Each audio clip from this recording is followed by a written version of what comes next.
Tome a sua Bíblia, Romanos capítulo 6, verso 12. Romanos 6, verso 12. Nós estamos numa série de ensinamentos sobre graça. Eu tenho uma expectativa com isso. Meu irmão, se você não está vivendo diante de Deus na graça, compreendendo a graça, você diante de Deus não está vivendo. É simples assim. Por favor, abre a Bíblia, mas entendendo que Deus já está falando com você. Amém? Romanos 6,12. Mas preste atenção aqui. Se você compreende que, se você entende hoje, se você olha para a sua vida e fala assim, eu não sei, eu não conto com a graça de Deus, eu não sei nem o que é a graça de Deus, para mim não faz sentido a graça de Deus. Para mim, a graça de Deus, ela não é uma coisa que diferencia na minha vida, não tem diferença nenhuma. Eu não tenho nenhum tipo de... não me sinto agraciado por Deus.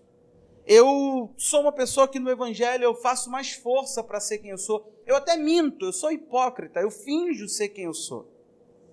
Se tudo isso é uma realidade para você, o Evangelho tem sido pesado, os mandamentos de Deus têm sido um fardo que você tem levado, eu quero que você ligue o pisca-alerta e, meu irmão, fixa a tua atenção em receber essa palavra sobre a graça. Porque é bem provável que você entenda, a partir desses ensinamentos, de que muito pouco se sabe sobre a graça de Deus na igreja. Principalmente num lugar onde, quase que de forma rotineira, nós nos cumprimentamos assim, graça e paz. Você diz liberar graça sobre a vida do outro, mas nem compreende o que graça tem a ver para a sua própria vida. Você quer saber de uma coisa? Todas as cartas de Paulo, tanto doutrinárias quanto pastoral, aquela carta mais de orientação, ela terminava com a seguinte frase, que a graça de Deus seja com todos vós. Todas as cartas de Paulo. Porque Paulo compreendia que se a graça não atua sobre a vida da pessoa que diz estar em Deus, se a graça não tem sido um agente sobre a vida da pessoa que diz estar em Deus, se a pessoa não tem vivido, como Paulo falou, eu vivo na graça de Deus, se a pessoa não tem vivido na graça, ela não tem vivido diante de Deus. Você tem que entender isso. E hoje nós vamos ver uma façanha da graça, algo que a graça atua aqui, para mim, é uma das coisas que mais causam conflito. Você sabe por quê? Não há justificativa para você viver em pecado. Ouviu? Não há justificativa. Existe uma coisa, ou Deus é falso, mentiroso, e o Evangelho é uma lorota, ou você está em pecado porque você literalmente quer. Você não conta com Deus, você está vivendo o Evangelho na sua própria maneira, na sua própria força, no seu próprio jeito. É isso. O texto que você vai ler, ele te convoca em dizer para você que o pecado não é mais uma opção para a tua vida. Antes de nós lermos, eu estou introduzindo para você poder, de uma maneira mais simples, olhar o texto. Hoje nós vamos falar sobre algo que Paulo falou sobre o domínio do pecado. Dentro da série Graça, o tema é domínio do pecado. Será que o crente, há justificativa para o cristão ainda viver conduzido pelo pecado? Se ele é conduzido pelo pecado, ainda tem algo atuando na fé dele de forma errada. Sabe o que acontece conosco? Eu estava num dia pensando sobre a forma como eu prego. E eu comecei a ficar confrontado de que eu deveria ser mais prático. Por exemplo, você tem que amar o teu marido. Não, eu vou ensinar você que você tem que ouvir o teu marido também. Beleza. Formas práticas colocam para nós, exemplificam para nós como pôr em prática um princípio. Show de bola. Mas eu corro um sério risco de você não entender o que é amor ao teu marido, mas querer botar o prato do teu marido ou ouvir o teu marido. Atitudes práticas, às vezes, resumem ou tacam na sua mente que você tem que fazer aquilo. Essa é a grande dificuldade do Evangelho. Que nós dizemos para a pessoa, você hoje é cristão, então você tem que fazer X, Y, Z. E não é porque eu chego para alguém e digo para ela que agora é essa prática do discipulado cristão. Eu chego para uma árvore que deu goiaba a vida inteira e falo, olha, você agora é cristã. Então, ô árvore, você tem que passar da jaca. Tá? Ó, você não é mais uma goiabeira, você é uma jaqueira. Nós fazemos isso sem entender que o que leva essa pessoa a produzir um fruto diferente do que ela vem produzindo é a crença do evangelho que ela deve ter. Então, mais do que saber o que fazer, é saber quem se é no evangelho. Eu fico preocupado, e por isso que domingo eu preguei da forma que preguei. Eu ministrei sobre mudança e transformação, para então falar de diligência, para não correr um risco de começar a levantar um monte de pessoas aqui determinadas a vencer os seus limites, mas sem contar com a graça de Cristo, atuando na própria força, e você caindo mais uma vez na frustração. Você sabe por que talvez você está vivendo uma fé frustrada? Porque você não está vivendo uma fé. Isso é salvação para a tua vida. Alguns de nós ficam assim, como assim? Eu não estou vivendo a fé. Eu estou vindo à igreja, eu estou lendo a palavra, eu estou até orando, mas será que você está aplicando confiança naquilo que deveria estar atuando sobre a sua vida? Essa é a questão. Você consegue se ver em Deus, saber quem você é para Deus e em Deus. Não é para Deus, eu fico até conflitado, é outro conflito que eu tenho. Essa história de que eu sou amado, eu sou filho. Não. Isso é lindo, isso é filosófico, isso é gostoso. Eu sou filho de Deus. Deus não tem servos, Deus tem filhos que o servem como servo. Coisa maravilhosa, mas qual é a implicação que tem profunda teológica de dizer que eu sou filho de Deus? Eu estou dizendo que eu tenho a mesma essência divina. Então eu tenho que responder a essa afirmação. Não ficar aqui, eu sou filho de Deus, sou amado. O que é ser amado? É ter alguém que tem uma natureza que agrade a Deus. O amor de Deus sobre nós consiste em nós estarmos diante dele de pé. Se o amor dele está atuando na minha vida, ele está me transformando. Que amor é esse que eu sei? Ai, Deus me ama. Deus me ama assim do jeito que eu sou. Vai nessa. Se o amor de Deus está sobre a sua vida, pode ter certeza que tem algo transformando você nesse sentido. Eu estou dizendo tudo isso porque nós não poderíamos introduzir essa mensagem levando você a mais um momento. Você quer saber agora como prática? O que você deve fazer para sair do domínio do pecado? Olha, não empreste a sua mente ao pecado. Número 1, não empreste a sua mente. Isso aqui é coisa que eu vou gerar. A gente vai olhar para o texto e vamos permitir que o texto nos conte quem somos.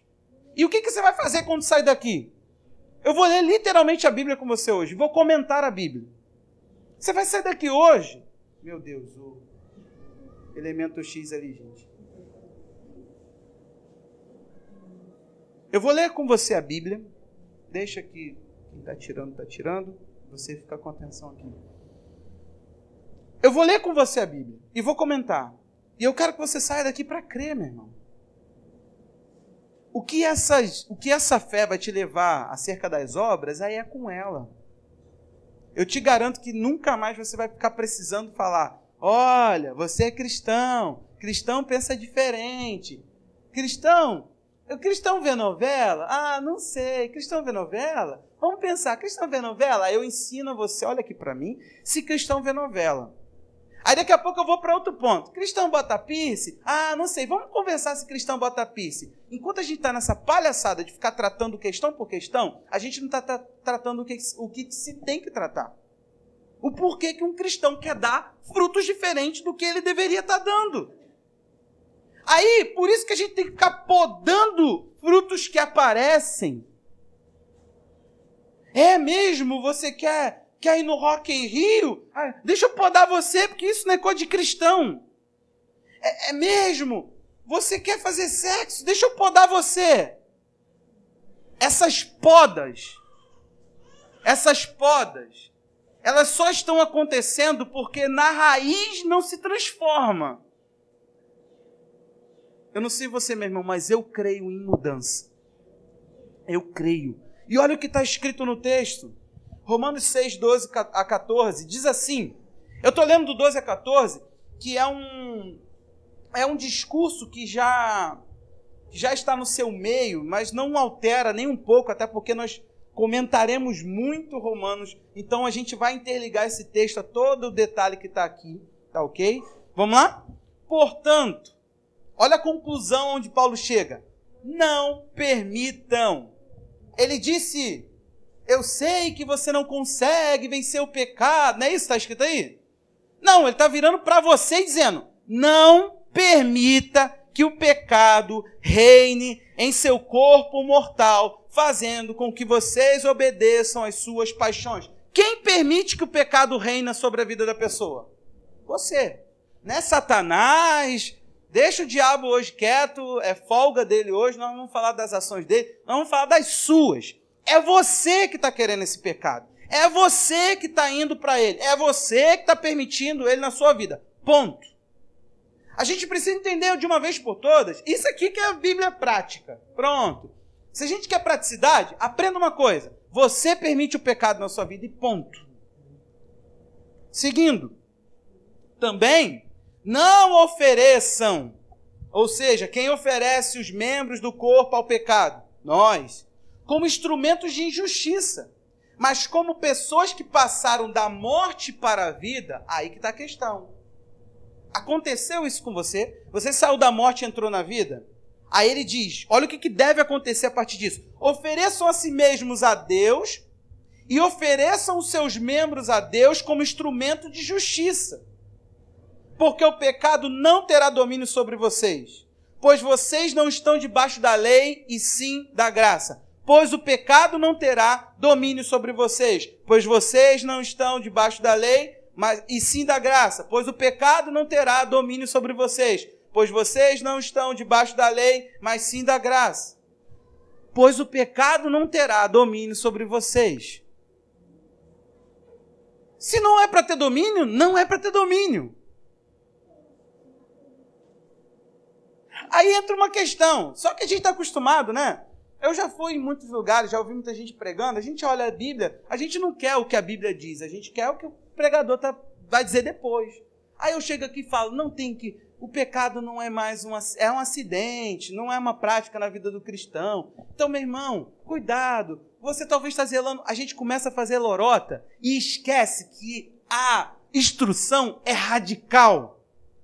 Porque o pecado não terá domínio. Não cabe a um cristão ser conduzido, dominado por pecado. Não tem justificativa para um cristão viver pecando.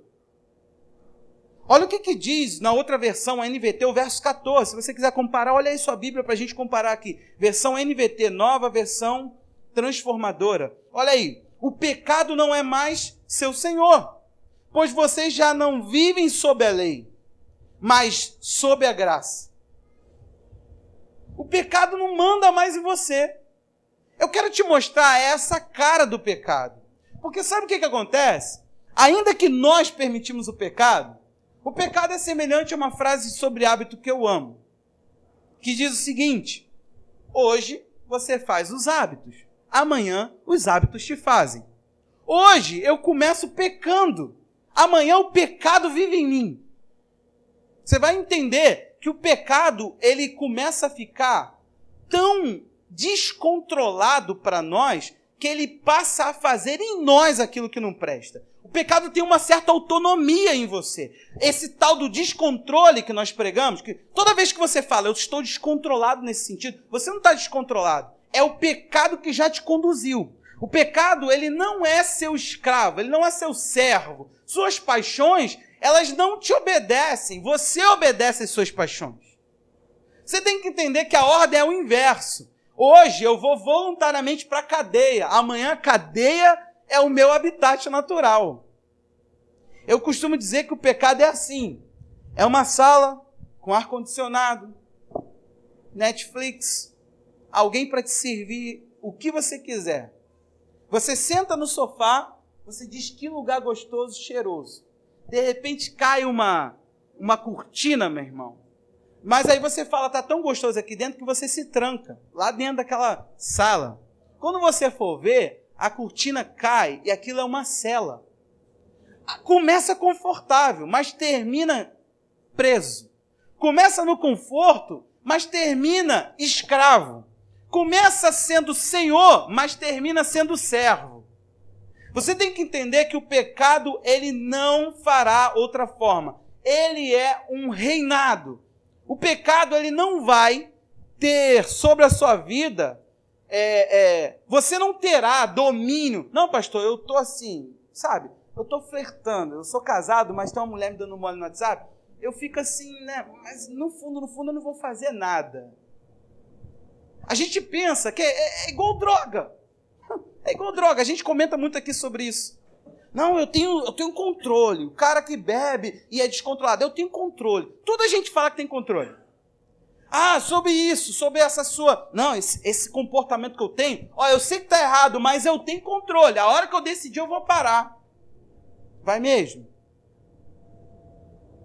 Preste atenção numa coisa. De uma vez por todas, vamos entender quando o pecado entrou no mundo, o que ele causou. Romanos 5, verso 12. Olha o que acontece. Ele veio para reinar. Essa é a realidade sobre o pecado. Pecado, ele quer mandar.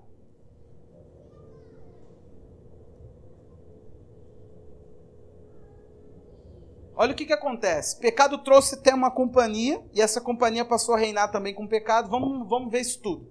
5:12. Portanto, assim como por um só homem entrou o pecado no mundo, está falando de Adão, e pelo pecado veio a morte. Assim também a morte passou a toda a humanidade, porque todos pecaram. Porque antes de a lei ser dada, havia o pecado no mundo. Mas o pecado não é levado em conta quando não há lei. Eu vou explicar isso tudo. No entanto, a morte reinou desde Adão até Moisés, mesmo sobre aqueles que não pecaram à semelhança da transgressão de Adão, o qual prefigurava aquele que havia de vir. Deixa eu te explicar isso aqui. Ele diz o seguinte: o pecado, ele teve acesso pela morte de um homem. Tudo começou por um homem que decidiu pecar e abrir a porta para o pecado entrar. O pecado entra, mas ele não entra causando simplesmente pecado. O pecado, por ser um distanciamento de Deus, ele precisava causar algo, porque a vida veio de Deus. Então a morte que o pecado promove, até hoje, não há consequências que o pecado trouxe que foram quebradas. Jesus, ele leva na cruz muitas consequências do pecado. Doença, ele leva as maldições, tudo isso é questão que o pecado nos trouxe. Então preste atenção aqui. É interessante que o pecado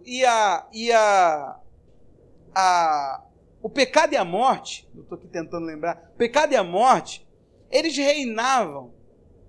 E a Bíblia diz que até Moisés. Sabe o que ele queria dizer?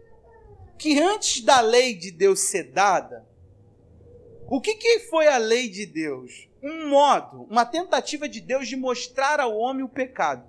Isso é a lei.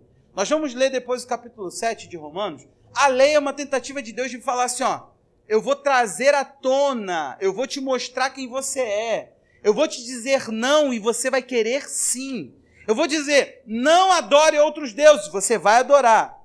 Eu vou dizer para você, você não viole o sábado, guarda o sábado, você vai violar. Eu vou dizer para você, não cobice, você vai cobiçar.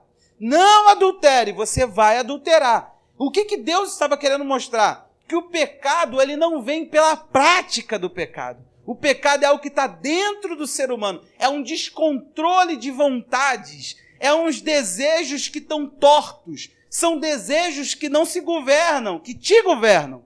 E a lei de Deus servia para isso. Por isso que o pecado já estava reinando. Então, quando Moisés entra, o que ele fala aqui? Quando Moisés entra com a lei, é só para isso. Paulo está começando essa ideia de que o pecado foi realçado pela lei de Deus. Quando Deus falou, não, você disse sim, eu quero. Aí Deus te mostrou, tá vendo? Olha quem você é. Você precisa de salvação. Isso era a lei. Agora, até mesmo sobre aqueles que não pecaram a transgressão de Adão, como é que é isso? Ele está dizendo o seguinte, não existia regra. Até Moisés, até a lei vir, não tinha regra. Você já pensou nisso? Ninguém sabia o que era certo e o que era errado. Mas ele estava dizendo que mesmo assim, aqueles homens, eles estavam sob o reinado da morte. Mesmo sem regra, porque a regra não é o problema. Paulo vai trabalhar isso lá na frente. Porque a gente pensa assim, então a lei, Moisés, toda essa realidade é o problema. A lei é o problema. Então se a gente pensar assim, a gente vai fugir do foco. O problema é a carne.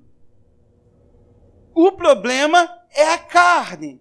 Agora, quando a lei veio, realçou, demonstrou. Por isso que quando você vem para a igreja, você tem uma sensação de que piora. Não, tu tá igualzinho ao que tu era lá fora. Com uma exceção. Existe vida de Deus em você.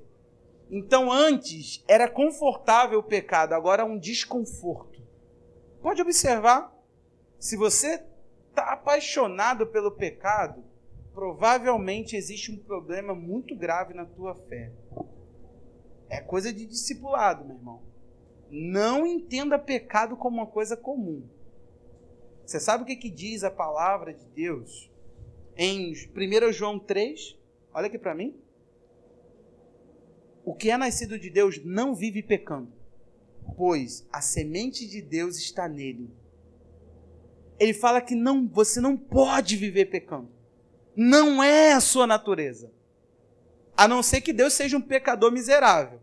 Aí venha condizer com aquilo que você está praticando. Você sabe que isso é um engano. Deus é santo. Então, se a semente dele está em mim, a Bíblia diz já era. Agora, o pecado, Jesus ele disse isso em Romanos 8:34. Pedro falou isso em 2 Pedro 2:19. O quê? O pecado é um senhor que escraviza.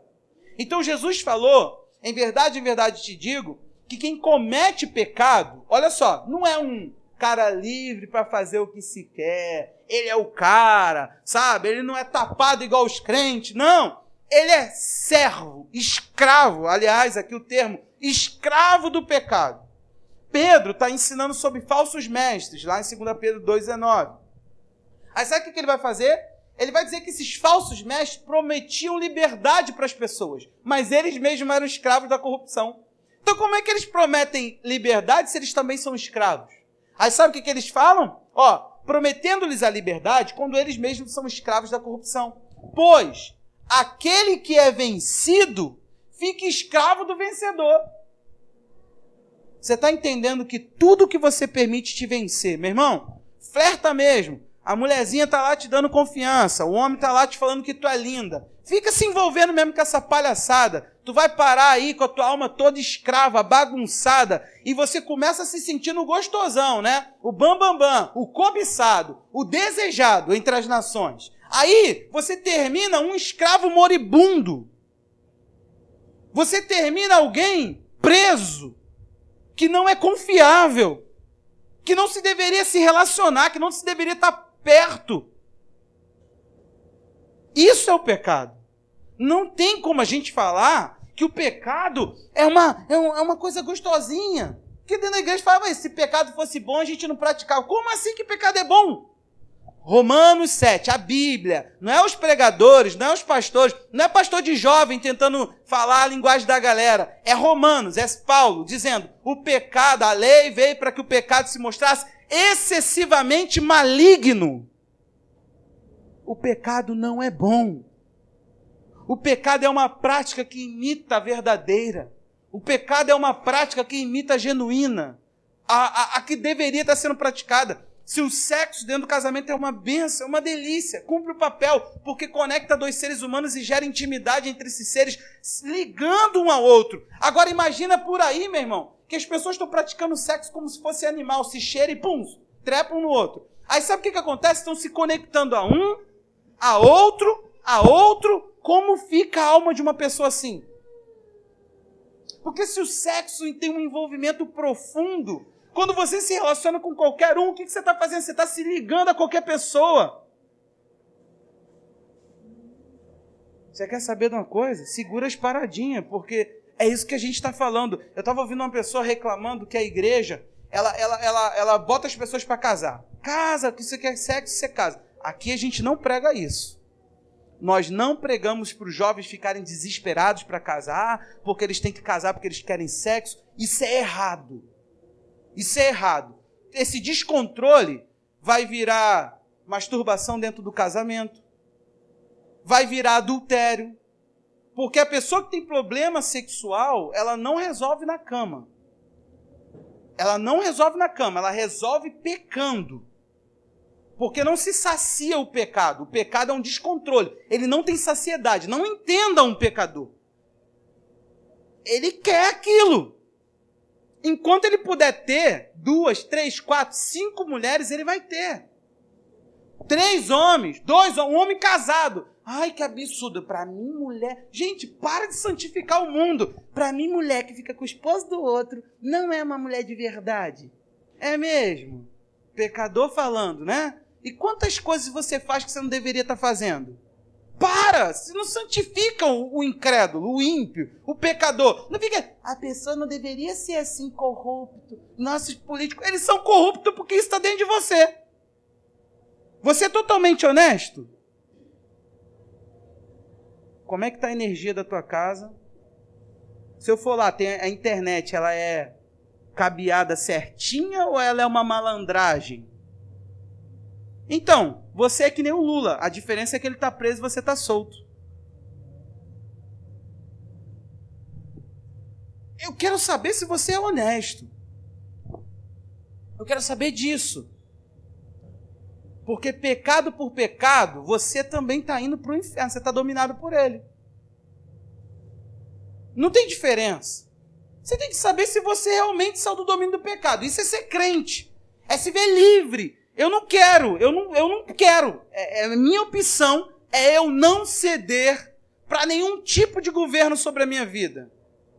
A não ser o governo da graça. A graça reina sobre mim, não o pecado.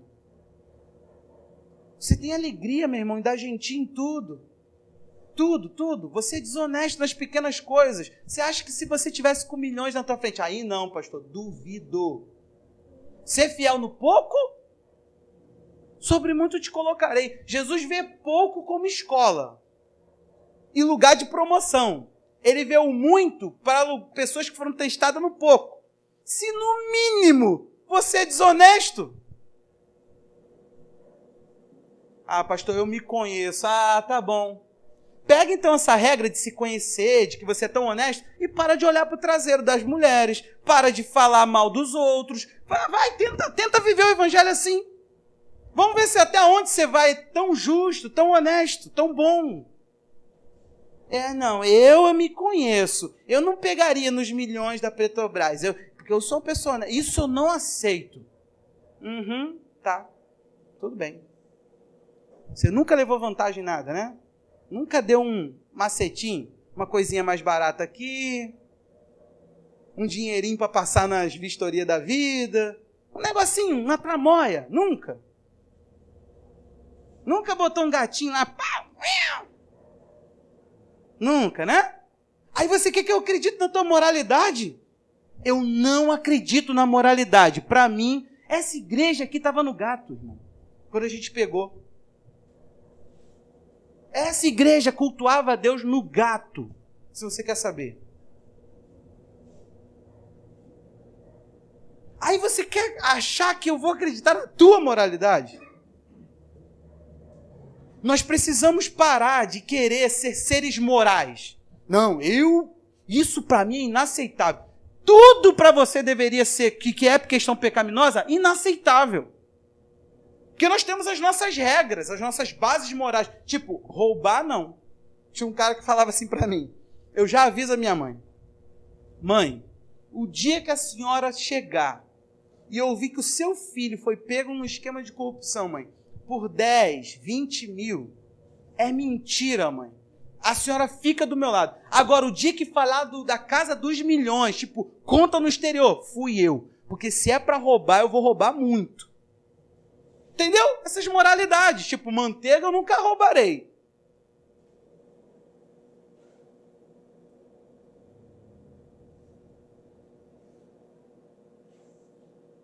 Tem uma coisa que eu fico assim doido. Nós somos hipócritas. Desde o dia em que eu comecei a meditar sobre por que não ver um filme pirata, sobre por que não comprar um DVD pirata. Sabe o que a gente ouvia de argumentação? Eu fui ouvindo as pessoas. Um amigo meu falou assim, cara, mas é um absurdo um cantor evangélico vender um DVD por R$50. Na época, R$50 era muito mais dinheiro. Olha só, o cara vai lá, produz o trabalho dele. O valor de venda, de revenda da distribuidora é R$50. O que eu posso, se eu acho que é um absurdo, eu não devo nem participar, nem comprando falso, nem verdadeiro. Se eu estou achando que está errado, é um mercado que está sendo bem explorado, então eu não compro. É simples assim, não ouço a música daquela pessoa. Ao invés disso, a gente vai para a prática pecaminosa. Aí a gente fala assim, não, pastor, é um absurdo, cara. Poxa, é louvor a Deus, aí eu vou lá e compro um CD pirata. Você entende que a moralidade ainda governa a nossa santidade? Quer dizer, você ainda diz, é um absurdo uma pessoa vender a palavra de Deus nesse valor. Aí você vai e compra um CD pirata. Para mim, meu irmão, não tem justificativa. Tinha uma pessoa aqui na igreja que ela fez assim. Eu comecei a confrontar a vida da pessoa. Não, você está dirigindo sem carteira é errado. O dia que o guarda te parar, qual é a justificativa que você vai dar?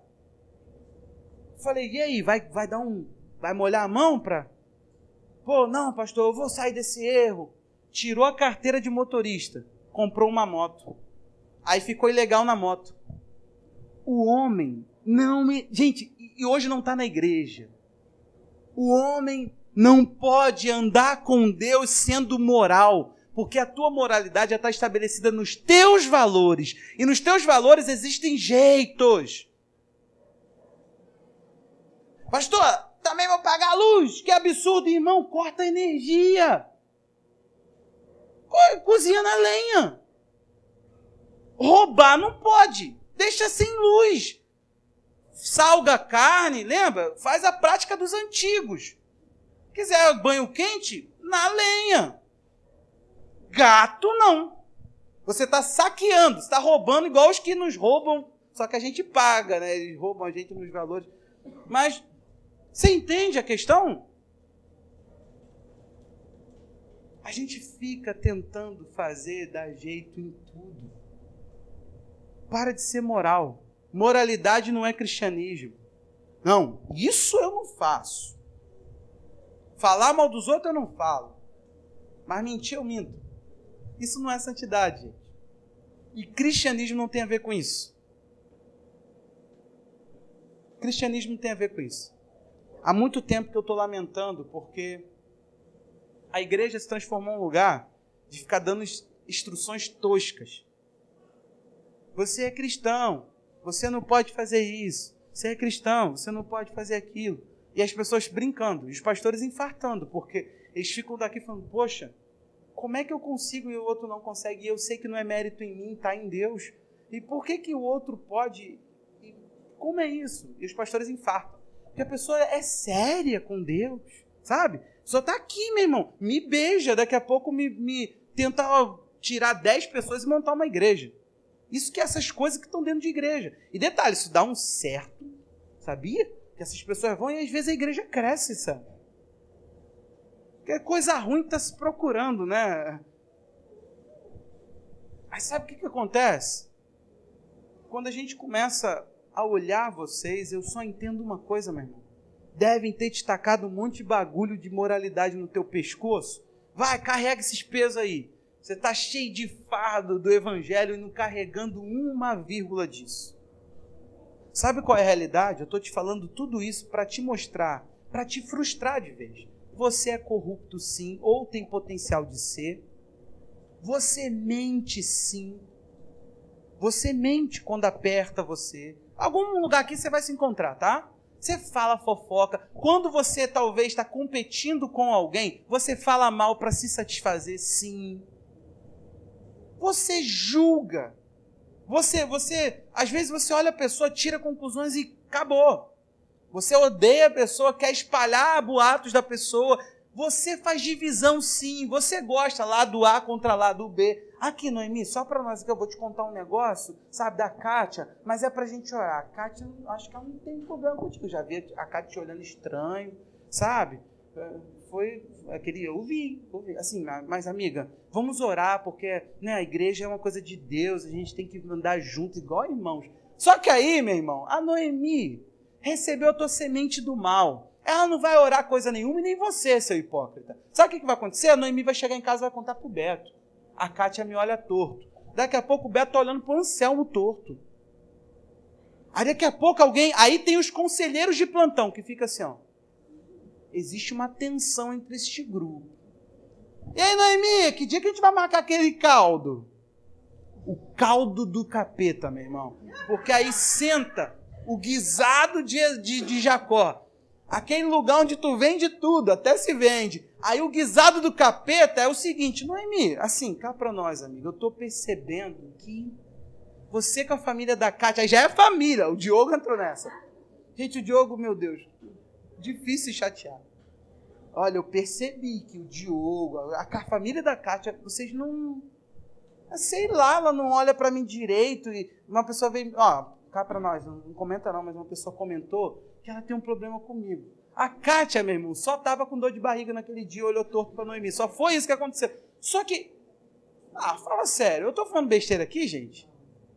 Você se achou em algum lugar aí? Pelo amor de Deus. Não? Vou continuar falando dos pecados. Eu comecei a observar que as pessoas mais boazinhas, que mais me amam, um dia eu choquei. Porque eu fiquei pensando, eu fiquei conflitado, assim, num conflito, fiquei mal.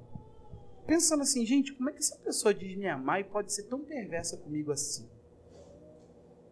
Eu fiquei por dias com essa crise. Eu sequei uma hora, fiquei com a pessoa assim, como é que pode, cara? Você só diz que tudo que está aqui demonstrando carinho, pá! Toda hora fere, toda hora ofende. Como é que pode um amor desse, cara? Isso não é amor. E estou eu lá, tentando... Deus começou a me falar, ela te ama, mas ela é um pecador carnal. E eu quero te mostrar isso. Até quem te diz te amar, se ficar em si mesmo, te devora. Não é isso que Paulo fala em Gálatas 5, verso 13? Não useis da vossa liberdade para dar ocasião à carne. Aí ele diz, antes, sede servos uns dos outros pelo amor. Opa, ocasião à carne ali, quem está falando é eu destruir o Anselmo. Porque o próximo verso, 15 agora, já citei o 13, já citei o 14, agora o 15. Ele diz, se mordeis e devorais uns aos outros, vede que não sejais mutuamente destruídos. A dentada que eu dou no Anselmo, ele revida, eu dou nele, ele revida, daqui a pouco a gente está sem pedaço e destruídos. A minha carnalidade, eu digo, eu amo o Anselmo, mas a minha carnalidade, ela pode destruir ele. Você entende que você deixar de ser carnal não é só para a tua vida não, meu irmão. Essa história de que salvação é individual, no sentido de decisão, de fé, de crença, sim, mas de resultado e de influência, não. A minha salvação toca a tua vida, influencia você, te beneficia. Eu nem sei se você quer ser salvo. Para com tudo. A pessoa está perto de nós e não está comendo nada dos frutos que estão sobre a nossa vida. Tem algo estranho nisso aí. Liga o pisca-alerta que você deve não estar frutificando. Agora, o que é a graça? Como a graça ela responde a tudo isso? Eu quero ler com você o capítulo 7 de Romanos.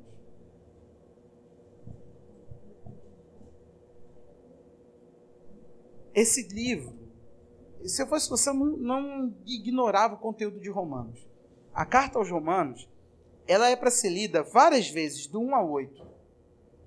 Que tem uma coisa aí. O 9 em diante, Paulo ajusta uma doutrina que ele vem tentando desconstruir durante o 1 ao 8. Que é essa questão de que não existe casta de pessoas mais abençoadas por Deus, com algum privilégio. Porque os judeus se sentiam assim. Nós não precisamos, nós somos pecadores. Pecadores são gentios. Nós somos servos, nós temos uma aliança com Deus. E Paulo teve que desconstruir essa carta toda. Então, 9, 10 e 11, Paulo passa explicando o que se dá com os judeus.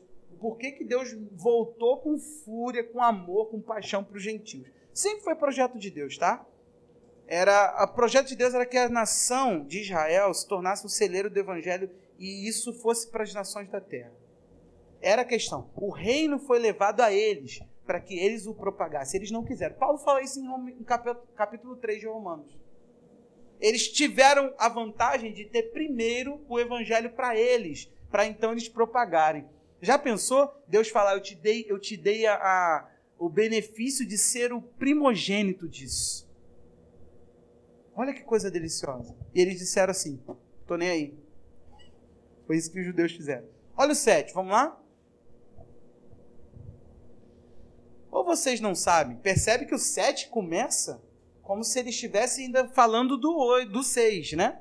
Então tá tudo interligado. Romanos não se deve ser lido de capítulo em capítulo, senão tu vai cometer equívocos na sua fé. Vamos lá?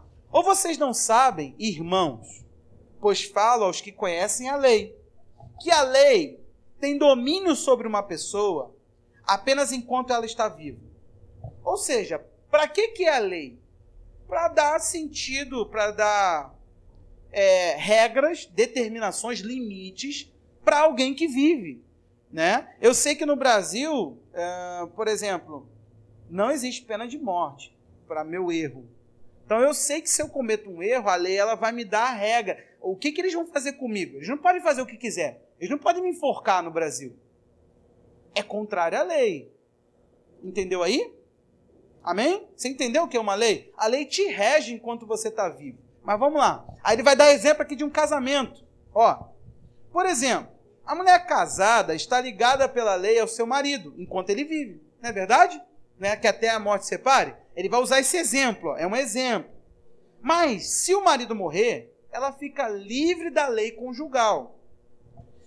De modo que será considerada adúltera se, enquanto o marido estiver vivo, ela se unir a outro homem. Mas, se o marido morrer, ela está livre da lei. Ela está explicando uma lei, ó. E não será adúltera se casar com outro homem. Aí Paulo vai pegar esse exemplo para dizer, assim, meus irmãos, também vocês morreram para a lei, por meio do corpo de Cristo, para pertencerem a outro, a saber, aquele que ressuscitou dentre os mortos, a fim de que frutifiquem para Deus. Porque quando vivíamos segundo a carne, as paixões pecaminosas despertadas pela lei operavam em nossos membros a fim de frutificarem para a morte. Agora, porém, estamos livres da lei, pois morremos para aquilo que estávamos sujeitos, para que sirvamos de maneira nova, segundo o Espírito, e não da maneira antiga, segundo a letra. Deixa eu te explicar uma coisa aqui. Existe uma coisa que você pode cometer de equívoco. Eu morri para a lei, então não tem mais mandamento a obedecer, o Antigo Testamento passou, a gente vai para essas besteiras dessas interpretações. Deixa eu te explicar claro algo, que vai ficar muito mais claro lá no final do capítulo. Paulo está falando de uma lei que se confunde às vezes quando ele está falando com a lei de Deus. Ele vai trazer lá no 8, claramente, ele vai dizer que existe a lei do pecado e da morte, a lei do espírito de vida e a lei de Deus. Então existem 3 leis que estão sendo ditas. Quando ele fala que nós estamos livres da lei, era uma lei que foi aguçada pela lei de Deus. O texto vai mostrar isso claro. Qual é a lei? Aquela questão que eu já expliquei para você. A lei vem, fala para o Anselmo, não cobiça. O Anselmo olha para o gol, fala, poxa, meu Cobalt não está legal, quero esse gol, queria ter esse gol. Por que eu não posso ter um gol igual dele? Eu quero ter um gol. Né, Anselmo? Aí cobiçou o gol, ainda mais que o motor é muito mais potente, é 1.0, envenenado. Boa. Bom. Aí, presta atenção aqui. Aí o Anselmo cobiçou. O que disse para o Anselmo que isso é cobiça e que o Anselmo está errado com isso? A lei. Então a lei de Deus mostrou para o Anselmo outra lei que atua nele. Você é conduzido por outra regra, Anselmo. A minha lei seria, não cobice, você cobiça. Você tem outra coisa que te governa. Entendeu? Então, por favor, você tem que ir nessa condução aí, nesse entendimento. Vamos seguir lendo verso 7. Que diremos então? Olha aí. É a lei pecado? Voltou para a lei de Deus. De modo nenhum. Mas eu não teria conhecido o pecado a não ser por meio da lei. Pois eu não teria conhecido a cobiça se a lei não tivesse dito, não cobice. Mas o pecado, aproveitando a ocasião dada pelo mandamento, despertou em mim todo tipo de cobiça. Porque, sem a lei, o pecado está morto. Mas houve um tempo em que, sem a lei, eu vivia. Mas, quando veio o mandamento, o pecado reviveu e eu morri. Olha aí. E verifiquei que o mandamento que me havia sido dado para a vida, esse se tornou mandamento para a morte. Porque o pecado, aproveitando a ocasião dada pelo mandamento, me enganou. Pecado não é verdade. Pecado há sempre, a atuação dele é sempre no engano. Vamos lá? E, por meio do mandamento, me matou. Presta atenção, ele está trabalhando o seguinte, o mandamento em si não foi o problema. O problema foi que o pecado pegou o não e aguçou em mim a vontade de sim. Aí quando eu fiz o que era pecaminoso, o que não era para ser feito, o que começou a acontecer? Isso realçou em mim e isso me matou. Por quê? A prática do pecado mata. O pecado não é gerado na prática, o pecado vem antes. Mas a prática do pecado, o pecado consumado, produz a morte, disse Tiago. Olha agora o 12, para você entender claramente. Ó. Assim, a lei é santa e o mandamento é santo, justo e bom. Ponto. Não existe. Paulo não vai dizer, o defeito está na palavra. O defeito está na lei de Moisés. Não. Muito pelo contrário. Paulo vai dizer até o contrário. Ele vai dizer, quando eu faço o que não devo, eu concordo com a lei. Porque a lei está dizendo, não deveria ter sido feito. E eu digo que eu também não deveria ter feito, mas eu não consigo não fazer. Eu faço. Quando eu vou ver, já fiz. Tá junto comigo, irmão? No raciocínio? Amém? Deixa dar nó, não. É pelo Espírito. Olha agora. Porque bens... Ó, pulei, né? Então aquilo que era bom se tornou morte para mim? De modo nenhum. Pelo contrário, o pecado, para se mostrar como pecado, por meio de uma coisa boa, causou-me morte, a fim de que, pelo mandamento, o pecado se mostrasse com toda a sua força de pecado. Agora, 14. Porque bem sabemos que a lei é espiritual. Eu, porém, sou carnal, vendido à escravidão do pecado. Aí se você fala, tá vendo, pastor? Agora, como que o pecado não vai reinar em mim? Paulo está falando lá no 6. Se agora ele está falando que eu sou escravo do pecado. É assim que as pessoas pregam. As pessoas pegam o capítulo 7. O capítulo 7, então, é a meleca de quem quer viver em pecado. Que as pessoas pegam, viu? Eu não sou carnal, não sou vendido ao pecado. O Senhor fala que a gente não é carnal. Romanos não se interpreta isolando capítulo, porque ele está num pensamento corrente. Se eu pego uma frase, é o que acontece aí com os Bolsonaro da vida. Uma frase dita fora do seu contexto total se torna um problema enorme. É isso, meu irmão, que está acontecendo dentro da igreja. A gente pega um trecho de todo um discurso que não vai parar no 7 e pronto, viu? Eu não estou aqui tentando trazer minhas ideias, não. A gente vai ler o 8. Então não tem como. Hoje você não tem como sair daqui falando, miserável homem que sou. É lindo isso na sua boca, mas você não é um miserável homem. Você só é se você não está em Cristo, tá? Vamos lá? Eu sou carnal, vendido à escravidão do pecado, porque nem mesmo compreendo o meu próprio modo de agir, pois não faço o que prefiro, e sim o que detesto. Paulo está falando, eu não tenho prazer em fazer o que eu faço, eu detesto o pecado, eu detesto essa prática, mas eu faço. Olha que coisa, é a força do pecado, meu irmão. Vamos seguir. Ora, se faço o que não quero, concordo com a lei que é boa. Ele está dizendo, é isso mesmo, eu não quero fazer, a lei está certa, eu não deveria estar fazendo. Eu concordo que ela é boa, vamos lá? Eu concordo que é assim mesmo. Neste caso, quem faz isso já não sou eu. A autonomia do pecado aí acontecendo.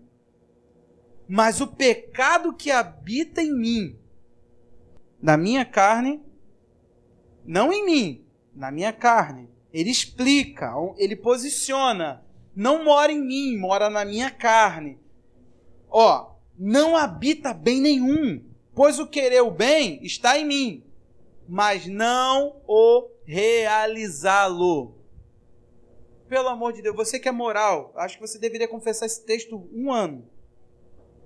Pois o querer o bem está em mim, mas não realizá-lo. Você deveria ficar falando isso para você. O querer o bem, eu posso até querer, está em mim, mas não realizar o bem. Eu não sou bom, eu gosto de realizar. Aliás, eu realizo aquilo que eu nem gosto de fazer.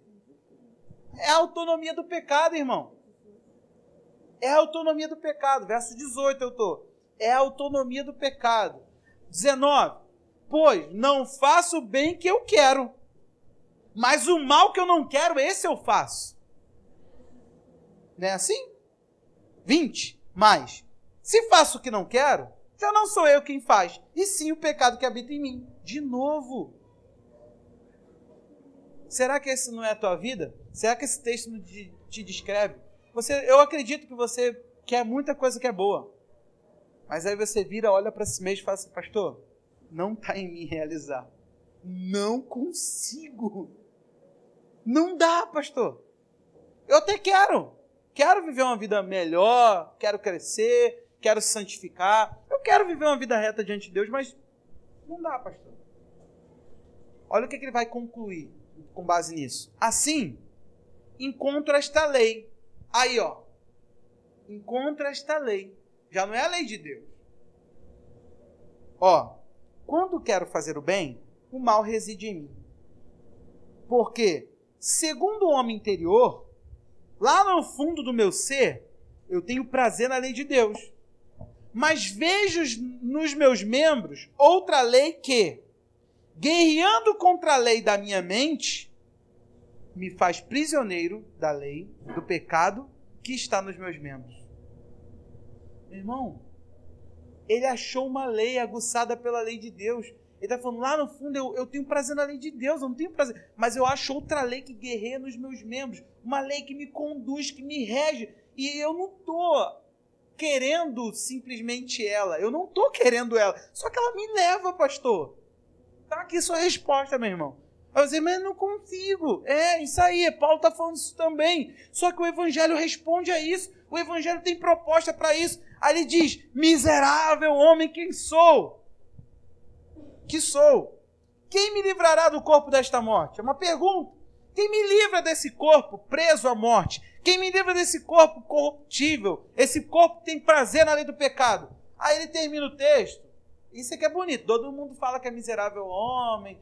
Até Paulo falou que era um miserável homem. Isso é muito lindo no discurso. O problema é que não acaba aí, né? 25. Graças a Deus por Jesus Cristo. Para tudo. Paulo daria graças a Deus por quê? Porque ele é um miserável homem que está preso no corpo de morte? Ilógico, né? Vamos ver o que o texto nos responde. Graças a Deus por Jesus Cristo, nosso Senhor. De maneira que eu, de mim mesmo, com a mente, sou escravo da lei de Deus. Mas segundo a carne, escravo da lei do pecado. Aí tu pensa, viu? Pronto. Acabou. Eu sou escravo da lei do pecado. Ah, lá no meu interior, pastor, eu também quero fazer o bem. Não é isso que Paulo está falando? Eu também quero, pastor. Não está certo? Então, mas eu não sei, não consigo realizar. Acabou. Nós somos escravos da lei do pecado. Então não tem nada de errado em viver em pecado. Se a gente acaba o 7 aí, pronto. Todo mundo aqui é escravo da lei do pecado. Por dentro você ama Deus, por fora você pratica o que não presta. Ou seja, você faz, na sua prática, você pratica o pecado, mas no seu interior você ama Deus. Esse é o quadro evangélico hoje brasileiro. Pessoas que não têm transformação. Pronto. Eles são dito e feito Romanos 7. O querer o bem está em mim, mas não realizar. Acabou. O problema é que não termina no 7. Porque não tem lógica. O 8, se ele é isolado do 7, começar assim. Agora, pois, como é que alguém... Se você chegar na redação, meu irmão, vai ter Enem, tá? Começa a sua redação assim, portanto... Começa, você vai ver onde você vai parar. Né, Léo? Começa assim, portanto... Aí para a pergunta, como você enxerga o conflito direita-esquerda no Brasil? Aí você fala, pois Bolsonaro, começa assim a redação, tá? Porque os crentes interpretam a Bíblia assim, né? O 8 está isolado, não, é o mesmo assunto, vamos lá? Agora, pois, já não existe nenhuma condenação para os que estão em Cristo Jesus. Deixa eu explicar essa condenação, meu irmão. Lembra que a lei, o que a lei faz? A lei pune, a lei dá regra. Então ele está falando o seguinte, não existe nenhuma forma da lei do pecado te conduzir. Ele termina o 8 dizendo, eu tenho prazer na lei de Deus como é interior, mas por fora, eu sirvo a lei do pecado. Aí ele vai dizer agora, já não existe condenação para quem está em Cristo Jesus. Porque a lei do Espírito da vida em Cristo Jesus livrou você da lei do pecado e da morte. Agora a lei do Espírito, olha o que ela vai fazer. Aí ele vai explicar por que a lei do Espírito surge. Por que a lei do Espírito surge? Porque aquilo que a lei não podia fazer, por causa da fraqueza da carne, o problema não está na lei de Moisés, está na fraqueza da carne. A carne não pode estar sujeita àquelas regras. É isso que Deus quis mostrar mesmo. Aí ele diz, isso Deus fez. O que a lei não podia, Deus fez. Como? Enviando seu próprio filho em semelhança da carne pecaminosa, e no que diz respeito ao pecado, E, assim, Deus condenou o pecado na carne, a fim, olha agora aonde volta a lei de Deus, a lei de Moisés, a fim de que as exigências da lei se cumprissem em nós, que não vivemos segundo a carne, mas segundo o Espírito. Por que o pecado não tem mais domínio sobre nós, meu irmão? Porque nós não estamos mais na carne, nós vivemos no Espírito, porque a lei do Espírito é o Espírito atuando. Se o Espírito Santo, se o Espírito de Deus está conduzindo a sua natureza, agora ele vai começar a falar sobre isso. Os que vivem segundo a carne se inclinam para as coisas da carne. Os que vivem segundo o Espírito se inclinam para as coisas do Espírito. Pois a inclinação da carne é morte, mas a do Espírito é vida e paz. Ele vai começar a explicar esse processo de andar ou não pelo Espírito. Vai chegar, se não me falha a memória, lá no 13, ele vai dizer, você não está na carne. Você não está na carne. Ele vai começar a posicionar o cristão em fé, em dizer, cara, Deus fez um processo maravilhoso, sobrenatural em você. Começa a crer que o Espírito Santo vai atuar na tua vida. Começa a liberar a tua confiança que Deus vai fazer o resto. O poder virá dele. Porque a lei do Espírito da vida em Cristo Jesus te livrou da lei do pecado e da morte. Tem gente, meu irmão, que só quer se livrar das coisas. Não, isso é péssimo para a minha vida, pastor. Trair não é legal, né? Então eu quero deixar de trair. Isso não é ser cristão. Isso não é ser cristão. Não, pastor, eu quero deixar de mentir porque é brabo. Eu estou aqui na igreja para ser trabalhado porque eu quero deixar de mentir, pastor. Isso não é ser cristão. O nome disso é terapia. Vai lá na psicóloga, ela vai levantar toda a sua trajetória, como que a mentira ela ficou no seu ser. Ela vai tentar te mostrar por que você quer viver da mentira. Vai lá. Vai lá. Isso não é o Evangelho. O Evangelho é para você deixar de ser um pecador, que engloba tudo isso. Mas se o Evangelho não for para você uma mudança de natureza, não adianta ser uma mudança de prática X ou Y. Não, eu vim para a igreja, pastor, porque eu quero deixar, sabe, de ser mulherengo. Eu sou muito mulherengo, pastor. Pastor, eu tenho uma tendência a roubar. Eu não sei, pastor, não sei explicar, não sou uma pessoa boa, pastor, mas eu vejo dando mole, eu já fico na comichão, quero roubar. Não consigo, pastor, cobiça a mulher do outro, quando eu vou ver, eu já cobicei. Não tem como eu mudar isso na igreja, sendo certinho? Meu irmão, pelo amor de Deus, sou até ruim para mim ouvir isso, eu mesmo falando. Igreja não é para certinho, igreja é para miserável. Aí você fala, miserável homem que eu sou, quem me livra desse corpo? Aí você chega lá à noite e fala, graças a Deus. O que ele fez? Ele me deu o Espírito da vida. Existe outra lei regendo a minha vida agora. É o Espírito, a lei da vida que me livrou. Ela não vai livrar. Ela livrou. Ela fez. Ela me fez livre da lei do pecado e da morte. Não existe mais o reinado do pecado sobre mim. Não existe mais domínio sobre mim. A graça é um favor. Qual é o favor que Deus fez por você sobre o pecado? Te livrou. Deus já é favorável a você abandonar teu pecado.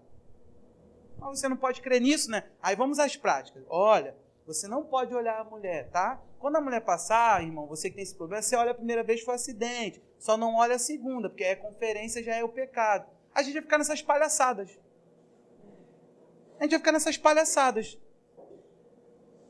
A gente vai ficar nesse moralismo, nessa coisa tosca. Isso não é evangelho.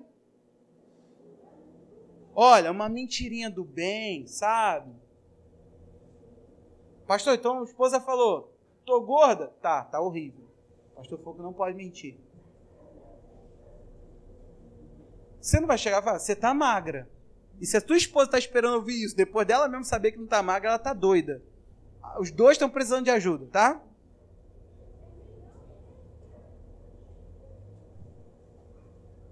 Não existe mentirinha do bem, gente. Mentira é mentira. Quem é o pai da mentira? Hã? Pronto.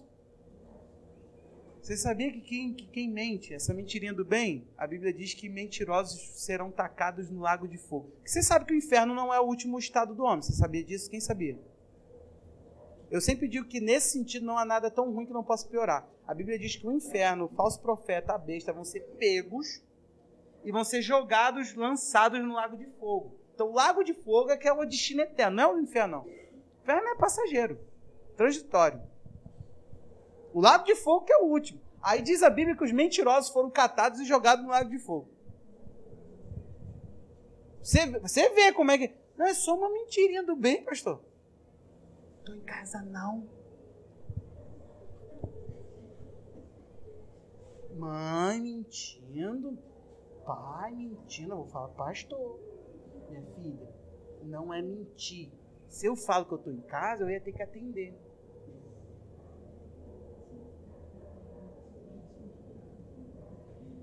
Aí teu chefe fala assim, por que você não fez isso? Aí você lembra, vantagem. Não, sabe o que é? Pastor, meia verdade. É mentira? É mentira. Verdade é verdade. Cada um deixa a mentira. Está escrito assim, ó. Você quer prática? Cada um deixa a mentira e fale com o seu próximo a verdade. Isso. Não existe. Não estou. Faz que nem eu. Tem um pessoal me ligando, ou eu deixo tocar quando eu estou com a mão suja, ou quando eu estou podendo, eu pego e puf, desligo. Ah, coisa chata. Eu fiz um cadastro para saber um programa que eu estava querendo comprar para a igreja. Fiz um cadastro no site porque eu precisava entrar para ver o programa. Agora eles ficam me ligando. E aí, como está a fase de teste? Tem fase de teste nenhuma. Eu só entrei um dia lá. Eu já tentei falar isso para eles. Não estou em fase de teste. Eu só entrei um dia para ver. Eu estou sem tempo. E isso não é tarefa assim que precisa ser feita. É uma coisa que a igreja precisa ter para se organizar melhor. Estou vendo para lá no futuro. Quem sabe um dia. Não agora. A mulher fica ligando, meu irmão. Você viu minha ligação? Vi. Quando ligar. Não, que eu estou tentando falar com você. Eu falei, pois é, estou ocupado. Eu vou ficar batendo papo, meu irmão. Dia 1 já me mandando. Só vai até sexta-feira. Faz isso comigo para tu ver. Tu me pede de legal na venda. Tô te dando um desconto até sexta-feira. Falei, tá bom. Ignorei. Olhei e falei, tá bom, não vou responder não. Quando for semana que vem, prorrogamos, hein? Vai enganar outro. Não sou consumista. Não tô com problema. Tem que comprar. Tem que comprar. 50% de desconto. Isso é mentira. Pra cima de mim, cara. Meu irmão, não existe mais governo do pecado. Você entendeu isso? Ou a gente vai precisar repregar tudo? Então vou ficar pregando essa mensagem aqui todo culto. Todo culto. Vamos de novo para a mensagem da igreja. Não existe mais domínio do pecado sobre a sua vida. Deus se mostrou favorável a você. Deus se mostrou totalmente... Tudo o que ele precisava fazer, ele fez. Que ótima notícia. Que ótima notícia. Quando a gente olha a graça, sempre olha assim. Deus teve alguma ação favorável por alguém. E no pecado, a ação favorável de Deus é: te libertei. Você está livre. Te pus em liberdade. Mas é pela lei do meu espírito. É andando no meu espírito. Não é solto. Por isso que Paulo diz, não useis da vossa liberdade. Você pega a sua liberdade e dá a ocasião que você quer. Então o pecado, você tem dado ocasião ao teu pecado. Você tem que entender assim. É você que está querendo isso. Não, pastor, não estou não, pastor. Tem pecados que eu estou praticando que está me matando, está fazendo mal para a minha vida. De alguma maneira você quer isso sim. Tem bagulho aí dentro que não está mudado. Tem alguma regência que não é fé. Tem alguma regência que não é graça. Tem alguma coisa que você tem que estar debaixo da graça para vencer o pecado. Não debaixo de você mesmo. Não debaixo da sua boa vontade. Porque Paulo também, mesmo. Ele não queria fazer o que não prestava. Ele queria fazer o bem. Mas ele não conseguia realizar isso. O querer, eu não duvido que você queira, não. Eu duvido que você consiga. Pastor, se eu não acredita em mim, não. Eu só acredito se você render-se ao Espírito. Se você começar a buscar Deus na fúria, na paixão, aí eu acredito em Deus em você.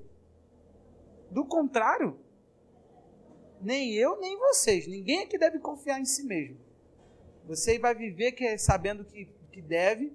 Aquela famosa ideia da dieta, meu. Você vai viver assim, não. Um pãozinho de vez em quando não faz mal, não. Um refrigerante não faz mal, não. Daqui a pouco, nossa, eu estou fazendo exercício e só engordo. O que está acontecendo, gente? É assim que vocês estão vivendo, gente. Você chega no discipulado e fala assim, não sei porque eu não consigo vencer esse pecado. Pastor, não entendo, pastor. Alimenta a carne, vive para si, vive retendo um monte de coisa. Não perdoa, não ora, não lê Bíblia, não tem jejum, não tem nada de Deus na vida do cara. Aí o cara vira para mim com a cara mais lavada e fala assim, não entendo. Eu não consigo. É mesmo, irmão? O que você tem nutrido na tua vida? Estou comendo muito trigo. Então, ele tem que aparecer. É isso na vida. A gente faz essa ideia da dieta na vida também. Não entendo por que não funciona. Não funciona porque não funciona. Porque na tua prática de vida não funciona. Você quer saber do que Romanos 5, 6, antes do que lemos, fala? Pecado mata. O salário do pecado é a morte. Você está morrendo aos poucos e está querendo viver. Isso é ilógico. Se você ler até o 8, você vai entender lá no 8, um pouco depois do que lemos, escrito assim, ó, se pelo Espírito você mortificar, o Espírito é um poder dado para você matar a si mesmo. O Espírito é um poder dado para você mortificar feitos que você tem. Para isso que te foi dado o Espírito. Então, meu irmão, não tem como. É assim que se vence o pecado. É entendendo, olhando para ele e falando, eu não sou mais seu escravo. Eu fui. Anterior a Jesus, os que estão em Cristo Jesus, não existe condenação. Não existe condenação. Você não deveria falar isso só para aquelas vozes que vêm. Você fez isso no passado. Não, você deveria falar isso, gente, para todo dia, quando o pecado bate a porta. Aí que você tem que mandar o não existe condenação. Eu não tô submisso a essa lei. Eu não estou regido por isso. Eu não tenho que ser conduzido por isso. Eu tenho permissão de Deus, poder de Deus, vida de Deus, lei de Deus, para dizer que eu não permito esse pecado reinando em mim. Você tem que crer nisso. Você tem que crer nisso. Eu sei que para alguns de nós aqui isso é super estranho, porque isso aqui não é o evangelho de hoje. Gente, eu não estou me vangloriando com isso. Eu estou dizendo para você que eu vejo a cara de vocês como quem diz assim, é só isso? É por isso que a gente aqui tem um slogan baseado num versículo bíblico de 2 Coríntios 11, 2.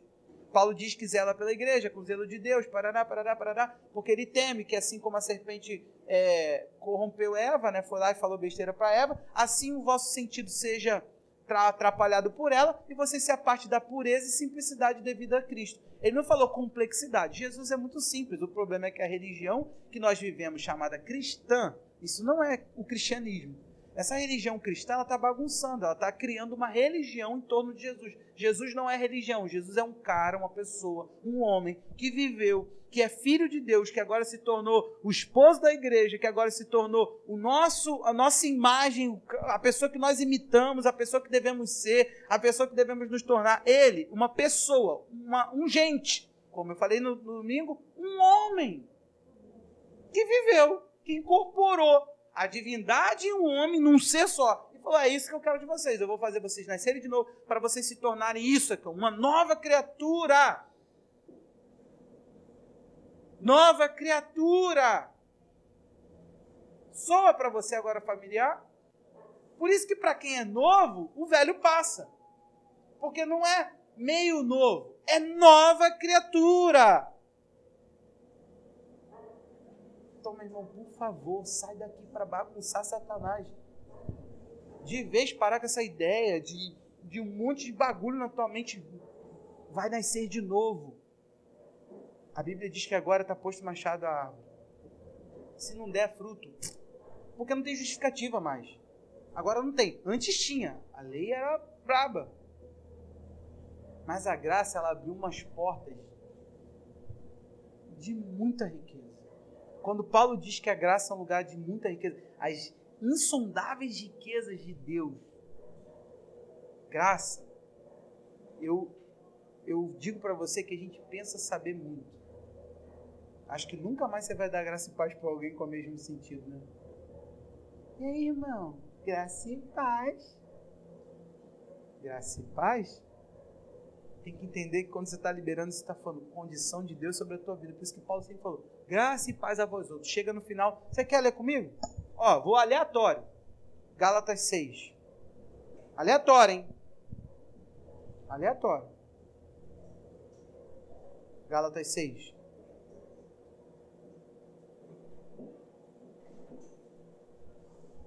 Último versículo, deixa eu ver se é o último. O que está escrito no 18? Hã? A graça